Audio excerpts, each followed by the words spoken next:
Hello दोस्तों, नमस्कार। बात कर लेते हैं आज के दिन भर की सारी बड़ी खबरों की दोस्तों, जहां सबसे पहले आपको बताएंगे जिस अमेरिकी रिपोर्ट पर उछल रहा था पाकिस्तान, खुद चीन ने उसे बता दिया बकवास। दोस्तों कह दिया यही तो है भारत की लाइन। जी हां, बताएंगे कैसे अमेरिकी रिपोर्ट में ऑपरेशन सिंदूर में पाकिस्तान ने भारत को हराया जैसा किया दावा। पहलगाम अटैक को भी आतंकी हमला नहीं माना गया, जिसके बाद पाकिस्तान अमेरिकी रिपोर्ट पर खुश होता हुआ बोला हमारी जीत पर मुहर लगी है। जिसके बाद दोस्तों खुद पाकिस्तान की हरकतों को देखकर चाइना ने ही उसकी पोल खोल दी दोस्तों, और दे दिया रियलिटी चेक। बताएंगे क्या है अमेरिकी रिपोर्ट में और क्या कहा चाइना ने। खबर बहुत बेहतरीन है दोस्तों, जबरदस्त खबर हम आपको बताने वाले हैं, लगे हाथों बताएंगे। पहले अमेरिका की G20 समिट में शामिल होने को लेकर ना, लेकिन जैसे ही देखा पीएम मोदी पहुंचने वाले हैं, अचानक से पलट दिया अपना बयान दोस्तों, ले लिया यू टर्न। बताएंगे G20 पर पीएम मोदी के पहुंचने से पहले कैसा कूटनीतिक खेल खेल रहा है अमेरिका।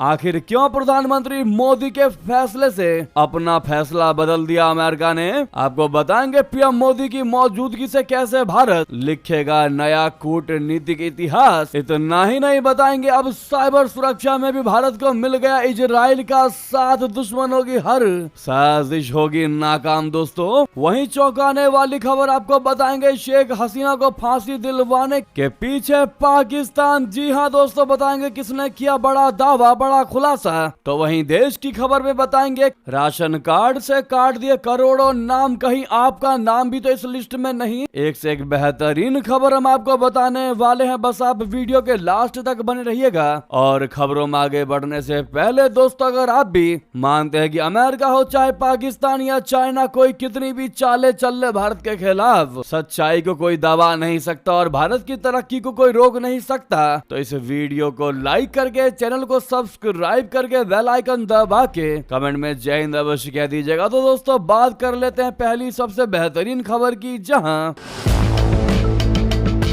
ऑपरेशन सिंदूर पर पाकिस्तान जिस अमेरिकी रिपोर्ट को लेकर झूम रहा है, उसे चीन ने खुलेआम फर्जी और बकवास करार दे दिया। ये इसलिए भी अहम है क्योंकि चीन अब तक हर अंतर्राष्ट्रीय मंच पर पाकिस्तान का बचाव करता रहा। भारत के खिलाफ हर विवाद में बीजिंग अक्सर इस्लामाबाद के साथ खड़ा दिखाई दिया, लेकिन पहली बार है दोस्तों जहां चीन ने भी पाकिस्तान का सपोर्ट नहीं किया। जी हाँ, पहली बार चीन ने वो बात कह दिया जो भारत को अच्छी लगेगी और हर एक भारतीयों को अच्छी लगेगी। भारत में भी अमेरिका की रिपोर्ट को बकवास करार दिया गया है और इसे झूठ का पुलिंदा बताया जा रहा है। अब चीन भी यही बात कह रहा है दोस्तों। आपको बता दे, पाकिस्तान के प्रधानमंत्री शहबाज शरीफ ने पीओके में एक कार्यक्रम के दौरान कहा कि अमेरिकी कांग्रेस में पेश एक रिपोर्ट ने यह मान लिया है कि मई में हुए 4 दिन के संघर्ष में पाकिस्तान ने भारत के खिलाफ सैन्य सफलता हासिल की। शहबाज ने इस कथित सफलता का श्रेय army chief general Asim Munir को देते हुए कहा कि पाकिस्तान की सैन्य क्षमताओं ने दुनिया को चौंका दिया। इस रिपोर्ट में चीनी हथियारों की बात भी की गई थी। बस यही बात पाकिस्तान को अपनी विजय गाथा को बढ़ा चढ़ाकर पेश करने का मौका दे गई। लेकिन कहानी की असली करवट तब आई जब चीन ने इस रिपोर्ट को सिरे से खारिज कर दिया। दोस्तों चीन ने क्या कहा वो इंटरेस्टिंग है, आपको बता दें। बीजिंग में चीनी विदेश मंत्रालय की प्रवक्ता माओ निंग से रिपोर्ट पर जब सवाल पूछा गया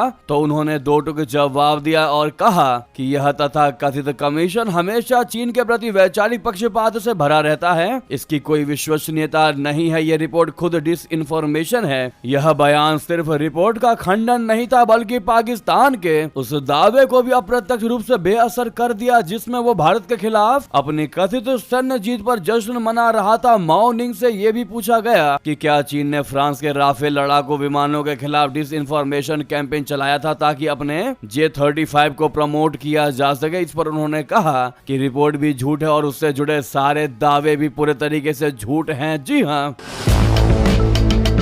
दोस्तों, यह बयान भारत के लिए खास क्यों है, आपको बता दे। रिपोर्ट खारिज करना एक तरह से भारत वाली बात दोहराना है। अब तक कश्मीर, आतंकवाद या भारत पाकिस्तान तनाव, हर मुद्दे पर चीन पाकिस्तान की बयानबाजी दोहराता था, लेकिन यह पहली बार है जब उसने ऐसी बात कही है जो अप्रत्यक्ष तौर पर भारत के पक्ष में है। भारत में भी रिपोर्ट को बकवास माना जा रहा है। नई दिल्ली शुरू से इस रिपोर्ट को गलत और कल्पनाओं पर आधारित बता रहा था। अब जब चीन ने भी इसे झूठा बताया तो भारतीय कूटनीति को अप्रत्यक्ष अप्रत्यक्ष मजबूती मिली, पाकिस्तान के नैरेटिव को करारा झटका लगा। इस्लामाबाद इसे अपनी सैन्य जीत का अंतरराष्ट्रीय प्रमाण बताने में जुटा था, लेकिन जिस देश के हथियारों का जिक्र रिपोर्ट में था वही चीन रिपोर्ट को कूड़ा बता रहा है। ये पाकिस्तान के लिए बहुत बड़ी शर्मनाक स्थिति है दोस्तों। यानी कि चीन का यह बयान भले ही सीधे तौर पर भारत का पक्ष ना लेता हो, लेकिन इसके असर से भारत को अप्रत्यक्ष फायदा साफ दिखाई दे रहा है। बीजिंग ने अमेरिकी कांग्रेस में पेश उस रिपोर्ट को डिसइंफॉर्मेशन और पूर्वाग्रह से भरी कहकर खारिज कर दिया जिस पर पाकिस्तान उछल रहा था। ये वही बात है जो भारत लंबे समय से कहता आ रहा है कि ऐसी रिपोर्ट ना तो तथ्यों पर आधारित होती है और ना ही इनकी कोई विश्वसनीयता होती है। भारत का तर्क रहा है कि कोई अमेरिकी थिंक टैंक और समितियां अक्सर भारत के खिलाफ झुकाव दिखाती हैं। चीन का ये बयान पाकिस्तान के दावों को कमजोर करता है और अंतरराष्ट्रीय स्तर पर भारत की स्थिति को मजबूती देता है। दोस्तों, ऐसे में पहली बार पाकिस्तान का चीन की तरफ से विरोध किया गया है, और विरोध हो भी क्यों ना दोस्तों, जब से पाकिस्तान अमेरिका के करीब गया है तब से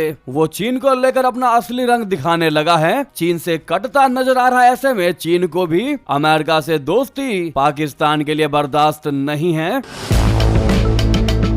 अमेरिका के करीब जा रहा पाकिस्तान चीन को अपना असली रंग दिखाने लगा है। अमेरिका से पहले चीन के कदमों पर गिरने वाला पाकिस्तान, चीन से भीख मांगने वाला पाकिस्तान आज चीन को ही ठेंगा दिखा रहा है। वहीं बुधवार को पाकिस्तान के टैक्स प्रमुख ने चीनी कंपनियों को चेतावनी दी कि वो या तो अपने प्रोडक्शन को पूरे डिटेल दे या फिर पाकिस्तान में अपना कामकाज बंद कर दे। ऐसी धमकियां दोस्तों अब चाइना को पाकिस्तान से मिल रही है। आप इमेजिन कर सकते हैं कि अगर चीन ने इन रिपोर्ट्स का खंडन किया है तो उसके पीछे वजह अमेरिका है और पाकिस्तान की अमेरिका के साथ बढ़ती दोस्ती है, और इसे ही कहते हैं वर्ल्ड डिप्लोमेसी, जिसमें ना तो कोई किसी का परमानेंट दोस्त होता है ना ही कोई परमानेंट दुश्मन। अब देखते हैं दोस्तों आने वाले समय में चीन पाकिस्तान के कैसे बनते हैं रिश्ते। क्या अमेरिका इनके बीच में कर देगा दरार पैदा? क्या इनके बीच दीवार हो जाएगी खड़ी? ये देखने वाली बात रहेगी। इसीलिए दोस्तों अगर आप पहली बार हमारे चैनल पर आए हैं तो सब्सक्राइब जरूर कर लीजिएगा। यहाँ पर बेहतरीन और ऑथेंटिक खबरें हम बताते हैं। यहाँ कोई फेक खबर का कारोबार नहीं होता। कृपया करके सब्सक्राइब करके बेल आइकन जरूर दबा लीजिएगा और हमारे बाकी सदस्यों की तरह इस YouTube चैनल के फैमिली मेंबर में जुड़ जाइएगा। दोस्तों, इस मुद्दे पर आपकी क्या राय है बताना बिल्कुल मत भूलिएगा। साथ ही साथ वीडियो को लाइक करना मत भूलिएगा। अगर आप भी मानते कि अमेरिकी रिपोर्ट वाकई में बकवास और फेक है तो लाइक करके शेयर भी करिएगा। नेक्स्ट खबर की बात करते हैं, जहां पर साउथ अफ्रीका में होने वाला G20 शिखर सम्मेलन इस बार बड़ी शक्तियों के बीच कूटनीतिक रस्साकशी का अखाड़ा बन गया है, खासकर तब जब प्रधानमंत्री नरेंद्र मोदी जी के पहुंचने से ठीक पहले अमेरिका ने एक बहुत बड़ा यू टर्न लेकर सबको चौंका दिया। दोस्तों, पहले अमेरिका ने समिट का बहिष्कार करने का ऐलान कर दिया, फिर अंतिम क्षणों में दक्षिण अफ्रीका को संदेश भेजकर कहा कि अब वो शामिल होना चाहता है। दक्षिण अफ्रीकी राष्ट्रपति सिरिल रामाफोसा ने कहा कि अमेरिका ने 11th आवर पर बताया कि उसका रुख बदल गया है। सवाल यह है कि बदलाव क्यों और किस संदेश के तहत हुआ? डोनाल्ड ट्रंप प्रशासन ने कुछ ही दिनों पहले साफ कर दिया था कि अमेरिकी अधिकारी G20 समिट में शामिल नहीं होंगे। कारण बताया कि दक्षिण अफ्रीका में श्वेत अल्पसंख्यक समुदाय का उत्पीड़न हो रहा है। दक्षिण अफ्रीकी सरकार ने इस आरोप को पूरे तरीके से खारिज कर दिया, लेकिन इसके मामले पूरे तरीके से पलट गए। रामाफोसा ने खुद कह दिया कि अमेरिका ने अचानक संदेश भेजकर कहा है कि वो समिट में भाग लेना चाहता है, इसीलिए अब मेजबान देश को उसकी व्यवस्था करनी ही होगी। दोस्तों, यह बदलाव सिर्फ भागीदारी भर नहीं है बल्कि एक संकेत है कि अमेरिका G20 जैसे मंच को खाली छोड़ने का जोखिम नहीं उठा सकता, वो भी खासकर तब जब भारत, चीन और कई उभरती इकोनॉमी यहाँ अपनी भूमिका मजबूत कर रही है। दोस्तों, अमेरिकी राष्ट्रपति डोनाल्ड ट्रंप जब पहले कह रहे थे कि अमेरिका इस समिट में हिस्सा नहीं लेगा, लेकिन ये बात भी तय है कि बिना अमेरिका की मौजूदगी के कोई बड़ा फैसला नहीं हो सकता। इस पर दक्षिण अफ्रीका भड़क गया। दक्षिण अफ्रीका के विदेश मंत्रालय ने इसे जबरदस्ती का दबाव बताया था। उन्होंने कहा कि अमेरिका बिना आए ये दिखाना चाहता था कि यदि वो नहीं है तो कोई भी अंतिम घोषणा जारी नहीं हो सकती। अमेरिका ने जो नोट भेजा था उसमें लिखा था कि अमेरिका किसी भी G20 लीडर्स डिक्लेरेशन को स्वीकार नहीं करेगा, वो सिर्फ चेयर का स्टेटमेंट मंजूर करेगा। इसके बाद दक्षिण अफ्रीका ने पलटवार किया और कहा कि हम किसी देश को अपनी अनुपस्थिति को हथियार की तरह इस्तेमाल करने नहीं देंगे, वरना ये सामूहिक कामकाज का ढांचा ही खत्म कर देगा। सवाल यह है कि आखिर नाराजगी किस बात की है। दोस्तों दक्षिण अफ्रीका की G20 थीम सॉलिडेरिटी, इक्वालिटी और सस्टेनेबिलिटी है। इस पर अमेरिका ने पहले ही तंज कस दिया था। अमेरिकी विदेश मंत्री मार्को रूबियो ने इन्हें एंटी अमेरिका थीम बता दिया था। अमेरिका को यह भी आपत्ति थी कि G20 अत्यधिक बड़े मुद्दों और देशों में फैला दिया गया है। ये G20 की जगह G100 बन गया है। अमेरिका चाहता है कि अगले साल जब वो खुद G20 की अध्यक्षता करेगा तो यह मंच बेसिक इकोनॉमी एजेंडे तक सीमित रहे। वहीं दोस्तों काफी लोगों का सवाल ये था कि क्या अमेरिका जो है वो G20 को छोड़ सकता है, तो आपको बता दे बिल्कुल भी नहीं। अमेरिका चाहकर भी नहीं छोड़ सकता G20। आखिर क्यों नहीं छोड़ सकता चाहकर भी, तो आपको बता दे वैश्विक अर्थव्यवस्था की दिशा तय करने वाले इस मंच को खाली छोड़ना अमेरिका को भारी पड़ सकता है। चीन लगातार अफ्रीका और एशिया में अपनी पकड़ मजबूत कर रहा है। भारत का प्रभाव G20 में तेजी से बढ़ रहा है। रशिया यूक्रेन युद्ध पर पश्चिमी देशों की सहमति लगातार चुनौती झेल रही है।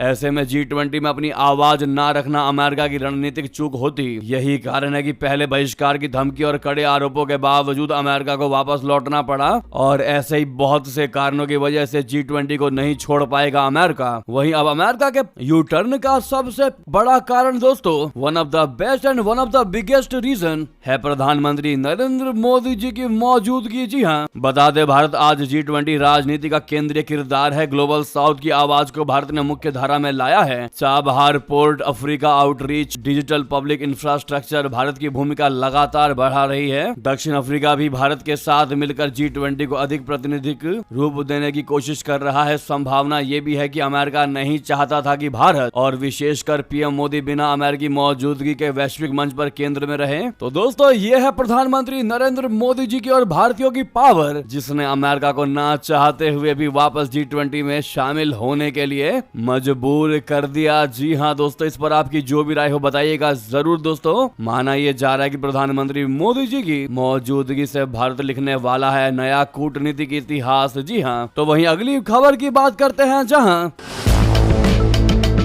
अब साइबर सुरक्षा में भी भारत को मिला इजराइल का साथ। दुश्मनों की हर साजिश होगी नाकाम। दोस्तों इजराइल साइबर सुरक्षा में भी अब भारत का साथ ही बनेगा। इजराइल की अग्रणी साइबर सुरक्षा company cheque point software technologies ने अगले कुछ वर्षों में भारत में बड़े पैमाने पर निवेश करने और बेंगलुरु स्थित अपने अनुसंधान एवं विकास बोले तो R&D केंद्र का विस्तार करने का ऐलान किया है। भारत पर साइबर साजिश नहीं रच पाएंगे। इजरायली कंपनी के मुख्य कार्यपालक अधिकारी CEO नदव जफरीर ने गुरुवार को भारत के वाणिज्य एवं उद्योग मंत्री पीयूष गोयल से मुलाकात के बाद संवाददाताओं से कहा कि भारत हमारे लिए एक अत्यंत महत्वपूर्ण और रणनीतिक बाजार है। अगले 10 वर्षों में हम भारत में कई $100 मिलियन यानी कई हजार करोड़ रुपए का निवेश करने जा रहे हैं। जफरीर ने बताया कि इजराइल के बाहर हमारा सबसे बड़ा R&D केंद्र बेंगलुरु में है। इसका मुख्य कारण यह है कि वहाँ हमें विश्व स्तरीय प्रतिभाएं मिलती हैं, खासकर जब बात अत्याधुनिक तकनीक और तेजी से बदलते साइबर खतरों की हो तो बेंगलुरु से बेहतर जगह शायद ही कोई हो। दोस्तों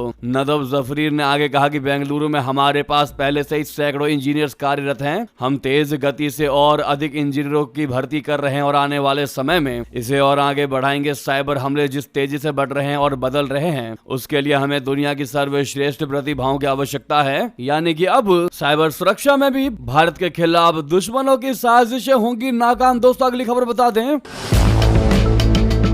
इतना ही नहीं दोस्तों, भारत इजराइल के रिश्तों में ऐतिहासिक कदम के बीच दोनों देशों के बीच FTA के समझौतों की शर्तों पर भी हस्ताक्षर हो गया है। भारत और इजराइल के बीच फ्री ट्रेड एग्रीमेंट के टर्म्स ऑफ रेफरेंस यानी समझौते की शर्तों पर दस्तखत हो चुके हैं। दोनों देशों के रिश्तों में इसे ऐतिहासिक कदम माना जा रहा है। उद्योग और वाणिज्य मंत्री पीयूष गोयल और इजराइल के इकोनॉमी और व्यापार मंत्री नीर बरकात ने गुरुवार को यहाँ इस पर दस्तखत कर दिए। इसके तहत दोनों देशों के बीच टेक्नोलॉजी, खेती, सर्विस सेक्टर और मछली पालन जैसे कई सेक्टर में सहयोग और व्यापार के नए दरवाजे खुलेंगे। तो वहीं आपको बता दें दोस्तों, क्या वाकई में शेख हसीना को फांसी की सजा दिलाने में पाकिस्तान का है हाथ? बांग्लादेश के पूर्व पीएम के बेटे यानी शेख हसीना के बेटे ने दिया जवाब। दोस्तों चौंका देने वाली खबर बता दें, बांग्लादेश की पूर्व प्रधानमंत्री शेख हसीना को मानवता के खिलाफ अपराध के मामले में इंटरनेशनल क्राइम ट्रिब्यूनल यानी ICT ने दोषी ठहराकर मौत की सजा सुनाई। ये खबर लगातार एक हफ्ते से चलती आ रही है। हसीना के बेटे साजिब वाजेद ने गुरुवार को अब इस पूरे न्यायिक प्रक्रिया को दिखावा और आंखों में धूल झोंकने वाला करार दिया। बांग्लादेश की आईसीटी ने शेख हसीना को 5 में से 3 मामलों में दोषी करार देकर 2 मामलों में सजा सुना दी। एक मामले में हसीना को उम्र कैद और दूसरे मामले में मौत की सजा सुना दी। ये सजा पिछले साल छात्रों के विरोध प्रदर्शनों के दौरान हुई हिंसक कार्रवाई के लिए दी गई। दोस्तों, जब हसीना के बेटे से सवाल पूछा गया कि पाकिस्तान मोहम्मद यूनुस की लीडरशिप वाली बांग्लादेश गवर्नमेंट के फैसलों पर कैसे असर डाल रहा है, तो साजिब वाजिद ने इसका जवाब देते हुए कहा कि पाकिस्तान इस सरकार के फैसलों पर तगड़ा असर डाल रहा है। इस सरकार को पाकिस्तान ने शुरू से ही मदद की है। पाकिस्तान मेरी मां के खिलाफ प्रदर्शन में शामिल था। जैसा कि आपने देखा है, ये सरकार पाकिस्तान के साथ बहुत करीबी रिश्ते बना रही है और पाकिस्तानी संस्थाओं को बांग्लादेश में फ्री हैंड दे रही है। लश्कर तैयबा उनके कमांडर बांग्लादेश में रह रहे हैं, बोल रहे हैं और हाल ही में नई दिल्ली में हुए बम अटैक का क्रेडिट लिया है। तो यूनुस के राज में बांग्लादेश पाकिस्तान का ही एक हिस्सा और आतंकवादियों की पनाहगाह की तरह काम कर रहा है। यानी उनका क्लियरली कहना है दोस्तों कि शेख हसीना को फांसी दिलवाने में भी पाकिस्तान का पूरा हाथ है। दोस्तों, आपको क्या लगता है? अपनी राय जरूर दीजिएगा। लेकिन वहीं दोस्तों, क्या बांग्लादेश के एनएसए खलीलुर रहमान की यात्रा से द्विपक्षीय रिश्तों में बर्फ पिघलेगी? क्या कहते हैं समीकरण बता दें। क्या बांग्लादेश भारत के साथ रिश्तों में आए ठंडेपन को दूर करने को लेकर कोशिश कर रहा है? हाल के वक्त में बांग्लादेश के राष्ट्रीय सुरक्षा सलाहकार खलीलुर रहमान की भारत यात्रा के मद्देनजर ये सवाल बार बार उठ रहा है। कम से कम बांग्लादेश की ओर से इस हाई प्रोफाइल यात्रा को लेकर अभी तक जो सामने आया है, उसने वो भारत के साथ नए सिरे से इंगेजमेंट की ओर संकेत दिखाता है। जैसा कि आप सभी को पता है दोस्तों, भारत की मेजबानी में हो रहे कोलंबो सिक्योरिटी कॉन्क्लेव में शामिल होने के लिए दिल्ली आए बांग्लादेश के एनएसए खलीलुर रहमान ने बुधवार को भारत के एनएसए अजीत डोभाल जी के साथ मुलाकात की थी। इस मुलाकात में दोनों पक्षों के बीच क्या बातचीत हुई, फिलहाल इसको लेकर दोनों देशों की ओर से औपचारिक तौर पर बहुत कुछ नहीं कहा गया। हालांकि बांग्लादेश की ओर से जारी बयान में अजीत डोभाल को बांग्लादेश आने का न्योता दिया जाने का जिक्र है। इसके अलावा गुरुवार को सिक्योरिटी कॉन्क्लेव में अपने भाषण की शुरुआत में ही रहमान की ओर से दिल्ली हमले की निंदा की गई और पीड़ितों के साथ सहानुभूति जताई। दोस्तों, अगली खबर बता दें। एसआईआर से मची हलचल, 500 से भी ज्यादा बांग्लादेशी भारत छोड़ने को मजबूर। दोस्तों, पश्चिम बंगाल और बांग्लादेश की सीमा पर हाकिमपुर बॉर्डर आउटपोस्ट बोले तो उत्तर 24 परगना के पास पिछले कुछ दिनों से असामान्य हलचल देखी जा रही है। सड़क किनारे बैठे लोग, महिलाएं, पुरुष और बच्चे अपने चेहरे पर डर लिए दिखाई दे रहे हैं। उनके पास बैग, कंबल और बक्से पड़े हैं, जो ये बताता है कि वे जल्दी जल्दी अपने घर छोड़कर बांग्लादेश लौटना चाहते हैं। अधिकारियों के अनुसार यह उलट पलायन पिछले दिनों तेजी से बढ़ रहा है। यानी पहले ये लोग अवैध तरीके से भारत में आए थे और अब वापस अपने देश लौटने की कोशिश कर रहे हैं। इंडियन एक्सप्रेस से बातचीत में अब्दुल मोमिन ने बताया कि वो 5 साल पहले सतखीरा जिले से भारत आया था। उसने बताया कि एक दलाल के माध्यम से हावड़ा के डोम जूड में आया था। विशेष गहन संशोधन यानी एसआईआर अभियान के डर की वजह से वो अपनी पत्नी और 2 बच्चों के साथ सुबह सुबह हाकिमपुर पहुंचा। उत्तर 24 परगना जिले में यह घटना राजनीतिक विवाद का कारण बन गई। लगभग 500 अवैध बांग्लादेशी नागरिक, जिन्हें कोलकाता के उपनगरीय इलाकों में वर्षों से छिपकर रहना पड़ा था, एसआईआर अभियान के डर से बांग्लादेश लौटने की कोशिश करने लगे। हालांकि बीएसएफ ने उन्हें भारत में प्रवेश से रोका और बांग्लादेश की सीमा पर बीजीबी ने उन्हें देश में प्रवेश नहीं दिया। वहीं बीजेपी इसे अवैध घुसपैठ के खिलाफ कदम बता रही है, जबकि टीएमसी इसे राजनीतिक साजिश मान रही है। दोस्तों, आपको बता दें, सीएम ममता बनर्जी ने सीईसी को चिट्ठी लिख डाली। एसआईआर प्रक्रिया अराजक और खतरनाक बता डाला। पश्चिम बंगाल के मुख्यमंत्री ममता बनर्जी ने चुनाव आयोग को पत्र लिखकर एसआईआर प्रक्रिया को कुछ समय के लिए रोकने का अनुरोध किया है। उन्होंने पत्र में लिखा है कि मैं आपसे अनुरोध करती हूं कि कृपया इस चल रही प्रक्रिया को रोकने, बलपूर्वक कार्रवाई बंद करने, उचित प्रशिक्षण और सहायता प्रदान करने और वर्तमान कार्य प्रणाली एवं समय सीमा का गहन पुनः मूल्यांकन करने के लिए निर्णायक हस्तक्षेप करें। यदि इस मार्ग को अविलंब नहीं सुधारा गया तो व्यवस्था, अधिकारियों और नागरिकों के लिए इसके परिणाम अपरिवर्तनीय होंगे। चुनावी प्रक्रिया और हमारे लोकतांत्रिक ढांचे की अखंडता की रक्षा के लिए यह हस्तक्षेप न केवल आवश्यक है बल्कि अनिवार्य भी है। ये एक ऐसा क्षण है जो जिम्मेदारी, मानवता और निर्णायक सुधारात्मक कार्रवाई की मांग करता है। मुझे विश्वास है कि आप बिना किसी देरी के तदनुसार कार्य करेंगे। तो वहीं दोस्तों, राज्य मंत्री और बीजेपी के पूर्व अध्यक्ष, प्रदेश अध्यक्ष सुकांत मजूमदार ने कहा कि ममता बनर्जी कुछ भी तरीके से एसआईआर बंद करवाने की कोशिश कोशिश में लगी हुई है। और भी 12 राज्यों में एसआईआर चल रहा है। बिहार में एसआईआर के बाद चुनाव भी हो गया है। कोई भी डेथ का मामला सामने नहीं आया है। मैं उनसे पूछना चाहता हूं कि सिर्फ बंगाल में ही क्यों बीएलओ प्रेशर में दिखाई दे रहा है। वहीं पश्चिम बंगाल के नेता प्रतिपक्ष और भाजपा विधायक शुभेंदु अधिकारी ने कहा कि ममता बनर्जी कौन होती है। एसआईआर को रोकने वाली ये एक संवैधानिक संस्था पर सीधा हमला है। एसआईआर कोई नई प्रक्रिया नहीं है, बल्कि देश में 9वीं बार हो रही है। पहले दिन से ही वो लोगों को डरा रही है। मुख्य चुनाव अधिकारी पर व्यक्तिगत हमले कर रही है। मुख्य चुनाव अधिकारी को गालियां दे रही है। 1000 डेटा एंट्री ऑपरेटरों के आवंटन के लिए धन रोक दिया गया है। चुनाव आयोग द्वारा स्वीकृत पारिश्रमिक रोक दिया गया है। अगर एसआईआर नहीं तो चुनाव नहीं होगा। जी हाँ, वाकई में दोस्तों गौर करने वाली बात है कि एसआईआर और भी बाकी राज्यों में हो रहा है। 12 राज्यों में एसआईआर चल रहा है, लेकिन ममता बनर्जी को ही परेशानी क्यों दिखाई दे रही है? बंगाल को ही, बंगाल की ममता सरकार को ही क्यों इसके पीछे परेशानियां नजर आ रही है? ये वाकई में विचार करने वाली, शोध करने वाली और सोचने वाली बात है। दोस्तों आप लोग क्या इसका जवाब देना चाहेंगे? इस मुद्दे पर आपकी क्या राय है? आखिर क्यों बंगाल में चल रहे एसआईआर पर तोते उड़ चुके हैं ममता बनर्जी के? आप लोगों की जो भी राय हो जवाब देना बिल्कुल मत भूलिएगा, क्योंकि किसी इंसान के तोते तभी उड़ते हैं जब वाकई में उसको लगता है कि उसने चोरी की हुई होती है। दोस्तों अगली खबर की बात करते हैं, जहां पर कश्मीर टाइम्स के जम्मू कार्यालय पर पुलिस की छापेमारी। AK-47 राइफल के कारतूस बरामद। जी हां, जम्मू कश्मीर पुलिस की राज्य जांच एजेंसी ने गुरुवार को देश विरोधी गतिविधियों को बढ़ावा देने के आरोप में कश्मीर टाइम्स के कार्यालय पर छापा मारा और AK राइफल के कारतूस और पिस्तौल के कुछ राउंड समेत अन्य सामान बरामद हुए, जिसके बाद पूछताछ जारी है कि आखिर कश्मीर टाइम्स के पास ऐसे हथियार क्यों मिले हैं। दोस्तों वहीं बता दें, ब्राजील में COP30 क्लाइमेट समिट के कार्यक्रम स्थल पर लगी आग। जान बचाने के लिए दौड़े दौड़े दिखाई दिए डेलीगेट्स। दोस्तों ब्राजील के बेलेम में जारी संयुक्त राष्ट्र COP30 जलवायु सम्मेलन के मुख्य आयोजन स्थल पर बृहस्पतिवार को आग लग गई, जिसके बाद हजारों लोगों को वहां से भागना पड़ा। घटना में किसी के हताहत होने की तत्काल कोई जानकारी नहीं है। दर्जनों एम्बुलेंस घटना स्थल पर है। वहीं दमकल गाड़ियां भी लगातार पहुंच रही हैं। दोस्तों तो वहीं आपको बता दें, भारत रूस मिलकर अंतरिक्ष सहयोग को करेंगे और मजबूत, मिलकर बनाएंगे और लगाएंगे नेविगेशन ग्राउंड स्टेशन। दोस्तों भारत और रशिया अपने अपने अंतरिक्ष आधारित नेविगेशन प्रणालियों की सटीकता बढ़ाने के लिए ग्राउंड स्टेशन स्थापित करने पर काम कर रहे हैं। भारत में रशिया की ग्लोनास और रशिया में भारत की नैविक प्रणाली के ग्राउंड स्टेशनों को आपसी सहमति से लगाया जाएगा। भारत में रूसी राजदूत डेनिस अलीपोव ने इस बात की पुष्टि की है। उन्होंने कहा कि अंतरिक्ष अनुसंधान में सहयोग दोनों देशों के बीच संबंधों का एक फ्लैगशिप क्षेत्र बना हुआ है। इतना ही नहीं, भारत रशिया मिलकर आइज क्लास जहाज बनाएंगे। मोदी पुतिन की मुलाकात में होंगे ये अहम समुद्री समझौते। दोस्तों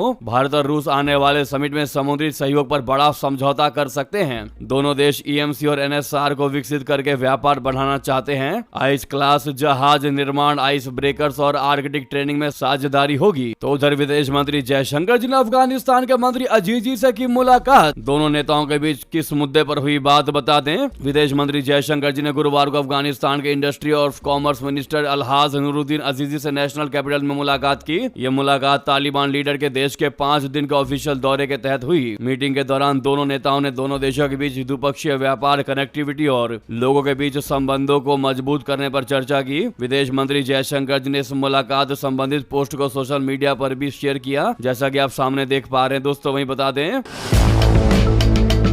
राशन कार्ड से काट दिए गए करोड़ों नाम, कहीं आपका नाम भी तो नहीं है इस लिस्ट में। बता दें, देश में बहुत बड़ी संख्या में ऐसे लोग रहते हैं जो आर्थिक तौर पर बहुत ज्यादा सक्षम नहीं होते हैं। ऐसे गरीब जरूरतमंद लोगों को 2 वक्त तक का खाना भी नहीं मिल पाता। ऐसे में भारत की मोदी सरकार नेशनल फूड सिक्योरिटी एक्ट के तहत इन्हें फ्री राशन की सुविधा देती है। देश में फ्री राशन और कम कीमत पर राशन लेने के लिए राशन कार्ड होना जरूरी है। हाल ही में खबर आई है कि राशन कार्ड से बड़े पैमाने पर नाम हटाए जा रहे हैं। सरकार उन लोगों को सिस्टम से बाहर करना चाहती है जो पात्र नहीं है, फिर भी कार्ड का फायदा उठा रहे थे। कई जगह जांच में पता चला कि मृतक व्यक्तियों के नाम पर भी सालों साल से राशन लिया जा रहा था। यह सब रोकने के लिए वेरिफिकेशन तेज कर दिया गया है और अपात्र कार्ड लगातार डिलीट हो रहे हैं। पिछले कुछ महीनों में सरकार ने मुफ्त राशन योजना से 2 करोड़ 85 लाख नाम हटा दिए। ये कार्रवाई उन्हीं पर हुई है जो योजना की पात्रता पूरी नहीं कर रहे थे। मंत्रालय के अधिकारियों का कहना है कि फायदा केवल सही लोगों तक ही पहुंचना चाहिए, तभी सिस्टम सही से चलेगा। इसीलिए अब हर राज्य में रिकॉर्ड की दोबारा जांच की जा रही है ताकि असली आवश्यकता पूर्वक लोगों को ही सिस्टम में बनाया रखा जा सके। जांच में सामने आया कि कई लोगों ने सिर्फ सरकारी योजनाओं का फायदा लेने के लिए राशन कार्ड बनवा लिया था। कुछ लोग 6 महीने से राशन उठा नहीं रहे थे। इसी वजह से सरकार ऐसे परिवारों को टीडीएस लिस्ट से बाहर करने की तैयारी कर रही है। दोस्तों, ऐसे में अगर आपको भी लगता है कि कहीं आपका भी नाम लिस्ट से हटा तो नहीं दिया गया, तो आप बहुत आसान तरीके से इसको चेक कर सकते हैं। इसके लिए nfsa.gov.in पर जा सकते हैं, जहां राशन कार्ड ऑप्शन होगा उसको चुने, फिर ration card details on state portals पर क्लिक करें। उसके बाद अपना राज्य, जिला, ब्लॉक और पंचायत चुने। इसके बाद अपनी राशन दुकान और कार्ड टाइप सेलेक्ट करें। दोस्तों, आपके सामने लिस्ट खुल जाएगी। अगर आपका नाम मौजूद है तो आपका राशन कार्ड एक्टिव है, उसमें नाम एक्टिव है। अगर नहीं है तो नाम हट चुका है। इसके साथ ही ये याद रखना बहुत जरूरी है कि ई-केवाईसी कराना मैंडेटरी हो गया है, जरूरी हो गया है। जिन कार्डों की ई-केवाईसी अपडेट नहीं है वो सबसे पहले डीएक्टिवेट किए जाएंगे। जी हाँ दोस्तों, आशा करता हूँ आपको ये खबर अच्छी लगी होगी। लगे हाँ तो वीडियो को लाइक करके, चैनल को सब्सक्राइब करके, बेल आइकन दबा के कमेंट में जय हिंद कह दीजिएगा। मिलता है अगली बड़ी खबर में। बहुत बहुत धन्यवाद यहाँ तक बने रहने के लिए सभी का। जय हिंद, जय भारत।